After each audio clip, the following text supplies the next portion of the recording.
Mortal Kombat from 1995, while flawed, is still one of the best video game adaptation movies ever released. And with the release of Mortal Kombat II now in theaters, I figured this would be a perfect time to talk about the Workprint for 1995's Mortal Kombat, which is apparently kind of hard to come by, but I found a copy. A very compressed copy, but a copy nonetheless, and today we're going to talk about all the differences between the theatrical cut and the Workprint. Let's get into this thing. I didn't get to see this original Mortal Kombat movie in theaters. I was a little too young. Once it was out on home video though, I rented the living shit out of that VHS. Now recently more and more I've been looking at TV cuts, director's cuts, Workprints, and other alternate versions of movies, and I came across Mortal Kombat.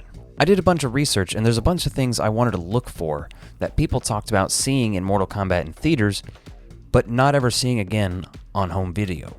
The first is a rumored scene people claim to have seen in theaters, or rather a line in the scene.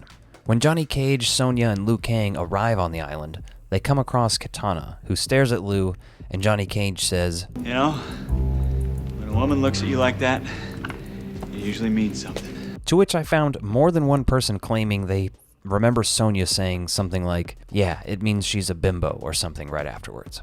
I've seen a lot of inquiries about if this is in the Workprint. Here's your answer, it's not. When a woman looks at you like that, it usually means something. I can find no evidence of this scene existing.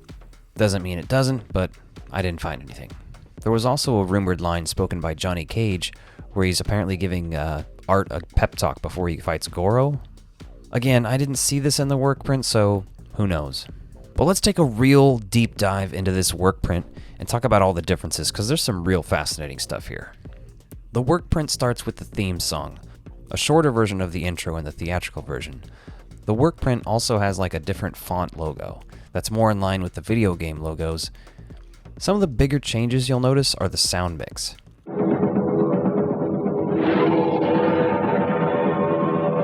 A lot of the ADR, which means additional dialogue replacement. For those of you who don't know, sometimes the on-set dialogue is not clean enough audio, so they replace it. Sometimes it's not necessarily because it's not clean enough, they just want something a little bit different. Some movies do this a lot more than other movies too, but guaranteed there's always some done. So a lot of that hasn't been added in yet. Not all the music is the same, or edited the same for that matter. This is clearly the part of the film that's the least finished at this point, because I noticed most of the VFX shots seem to be completed. Now, it's a Workprint, so it's really shitty quality, like a VHS scan that's been, copied and copied and copied probably, but most of them look pretty good. There's a few we'll talk about though. A good example of the audio changes comes in the first scene during Liu Kang's nightmare about Shang Tsung murdering his brother Chan. And the build-up to him waking up doesn't have the same music added into the transition.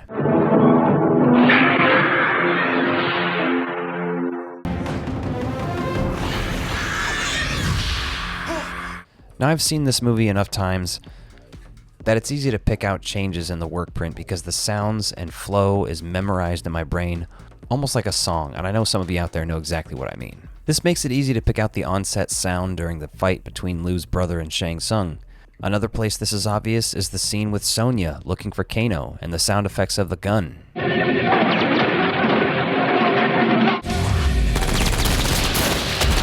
And then we have Johnny Cage's introduction to the film, which in its own right is amazing. But the George Clinton score clearly had a lot of other options to work with, as well as just various temp tracks they were putting in here. This one just seems like an unfinished version, like the mix quite isn't the same.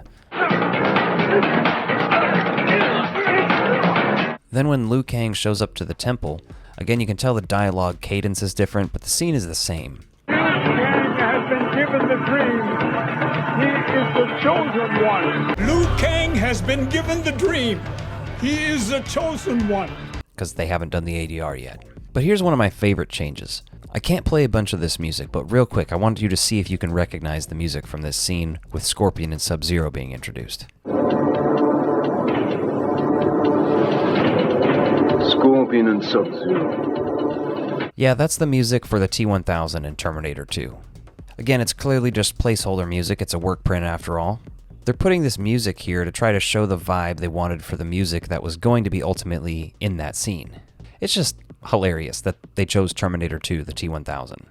There's only a few different lines that changed from the work print to the theatrical cut, and the first one I noticed comes when they arrive on the island, and instead of Johnny Cage saying, Great! Can't wait to see what the bathrooms look like.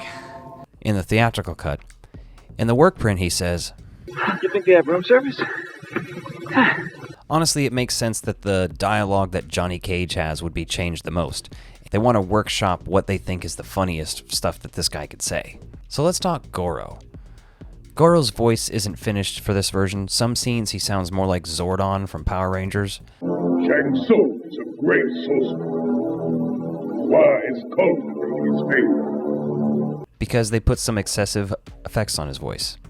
It's kind of goofy, but the finished product worked, so I don't know. Trust the process, I guess.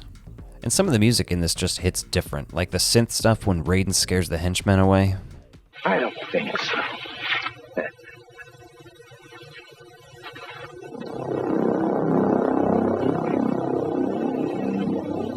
Then we have Liu Kang's first fight, which has completely different music. And again, it's missing the audio of the fight that we're familiar with. The guy doesn't even say, "No!" when he has his soul taken. I mean, come on. There are a few places where the music is completely intact. The Sonya versus Kano fight, for example. Like, the soundtrack for this movie is so iconic. I had that thing on CD as a kid. I just remember listening to it in like my portable CD player all the time. I thought it was cool as shit. So you remember they used the Terminator 2 soundtrack, right? During the Johnny Cage Scorpion fight, again they used this music during the first portion of the fight that takes place in that area with all the trees.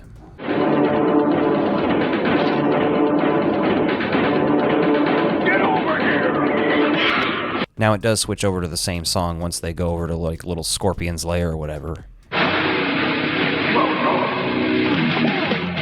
But what's more interesting is that song is called Zero Signal. It's by Fear Factory. And it features a sample from, you guessed it, Terminator 2. The song opens with the Terminator 2 samples, which you can sort of hear in the theatrical cut of Mortal Kombat.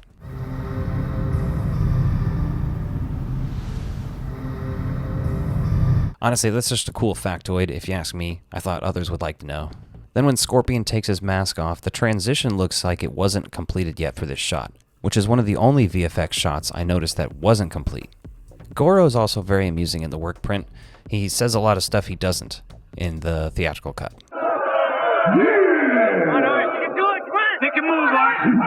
Instead of just like moaning and groaning and being like, "Rah," he's going around yelling. Then when Johnny Cage fights Goro, the music is different, of course, and Goro has dialogue again. Instead of just grunting and groaning, he's yelling out, Where are you? which is just funny. I think it kind of works better when he's less vocal, but I don't know. Johnny Cage has another dialogue change when him and Liu Kang travel to Outworld. In the theatrical cut, he says, I'm in a hostile environment. I am completely unprepared. I'm surrounded by people who probably want to kick my ass. It's like being back in high school. but in the work print, his line is instead, Gentlemen, welcome to Outworld. Population 0. From there. What a shithole. honestly, either of those is fine, but it is a little goofy that he's like, I'm surrounded by people that probably want to kick my ass, but there's no one there. And the other joke is talking about how there's no one there. Then the reptile fight has the same music, but it doesn't have that audio added in. At the climax of the film, the music is different, as it is most of the time, and it just goes to show how much music and sound can shape your experience of a movie. Ultimately, the movie does end the same way, but it also seems like Shao Kahn isn't quite finished yet, and obviously his voice isn't. Weak, pathetic fools. I've come for your souls. And while there weren't a tremendous amount of differences between the work print and the theatrical cut, there were enough interesting things that I think it justified making this video to talk about with you guys. But I'd love to know what you guys think about this. Is this something you've ever heard about? Or are you taking this journey with me down into work prints and TV cuts and stuff? Let me know in the comments down below. Love to hear from you guys. Quick thank you to my channel members and Patreon subscribers.